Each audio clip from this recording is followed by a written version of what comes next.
Olá! Nessa videoaula, nós vamos falar sobre variáveis, atribuições e algumas operações. Uma variável em Python é um nome que você vai dar para um determinado objeto. Então, por exemplo, em matemática é muito comum nós criarmos uma variável n que vai ter um valor numérico, por exemplo, 1. Essa operação em Python se chama atribuição, ou seja, eu estou atribuindo à variável n o valor de 1. Você consegue identificar o valor atribuído em uma variável digitando o nome dela, nesse caso n, e apertando Enter, e conferindo que o n é 1.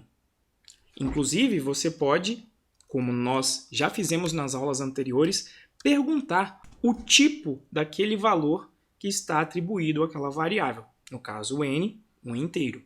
Para criar essas variáveis, existem algumas regras. A variável deve começar sempre com uma letra ou um underscore. Então, vale você criar o underscore i igual a 5.0. Mas você não vai poder criar uma variável que comece com um número. Veja que quando eu tentar fazer isso, ele vai falar que é uma sintaxe inválida. Por quê? Porque nós estamos começando essa variável com um número 7. Contudo, é possível você criar uma variável começando com letra e as letras que se seguem podem ser um underscore, uma outra letra e até mesmo número. Então, o número só é proibido como primeira letra, mas depois da primeira ele pode constar. Então, esta variável, quando eu faço a atribuição, ela passa a existir e você consegue conferir o valor dela.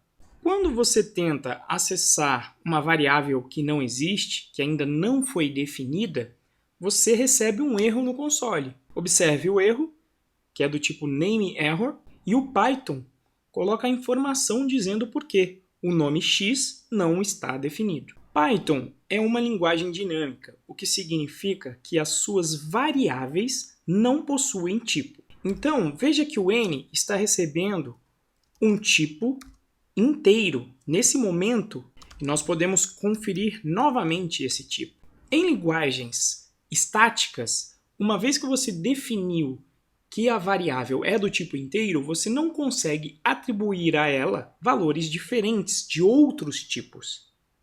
Então, eu não conseguiria, em uma linguagem dessa natureza, atribuir, por exemplo, um número complexo para n. Mas aqui eu posso trocar o n para qualquer tipo que eu desejar. Perceba que quando agora eu pergunto o tipo de n, na realidade, ele está informando qual é o valor do tipo do objeto ao qual o n referencia. Então eu posso trocar esses tipos. Por exemplo, eu quero que o n passe a apontar para um objeto do tipo float. Uma vez que você tem uma variável, você não vai fazer só atribuições.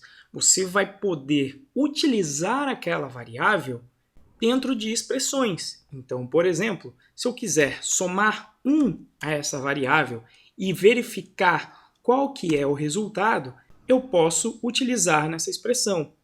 O que o Python vai fazer? Ele vai substituir esse n pelo valor referenciado aqui nessa atribuição por 1, vai somar com essa constante 1, dando o resultado de 2. Você também vai poder guardar os resultados de expressões em outras variáveis. Então, você poderia criar uma variável chamada resultado que vai ser igual a n mais 1. Nesse momento, o que o Python fez? Ele avalia a parte à direita desse igual, substitui aqui esse n por 1, soma com 1, que vai dar 2, e atribui o resultado dessa expressão à variável resultado, que nós podemos conferir aqui, 2.0. Uma coisa que, em princípio, parece esquisito para quem estudou álgebra é esse tipo de expressão aqui, ó, n igual a n mais 1.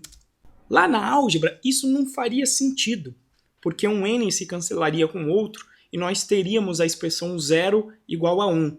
Mas lembre-se que esse igual aqui, ele é de atribuição. E como eu já mencionei, o Python primeiro avalia essa parte aqui da direita.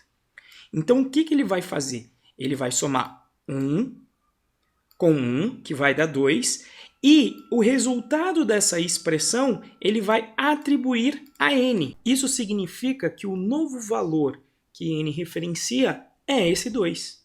Esse tipo de expressão, onde uma variável recebe um valor que depende do próprio valor atual da variável, é muito comum. Logo, para não ser necessário repetir o nome da variável todas essas vezes, você pode fazer a operação de atribuição e soma de uma forma mais compacta. Então você faz dessa maneira, olha, n mais igual 1. Veja que como n agora é 2 e eu estou somando com 1, o novo n vai referenciar o valor de 3. Veja que essa forma expandida possui exatamente o mesmo efeito que essa versão compacta. E na realidade, você pode utilizar essa versão compacta com todas as operações aritméticas que nós vimos. Então, por exemplo, se eu quiser multiplicar o valor de n por 3 e armazenar o resultado no próprio n, o que eu faço? N vezes igual 3. Quando eu faço isso, veja que o novo resultado ao qual o n referencia é o 9. Então, a partir desse momento, nós já conhecemos o conceito de variável e poderemos utilizá-lo nas próximas videoaulas.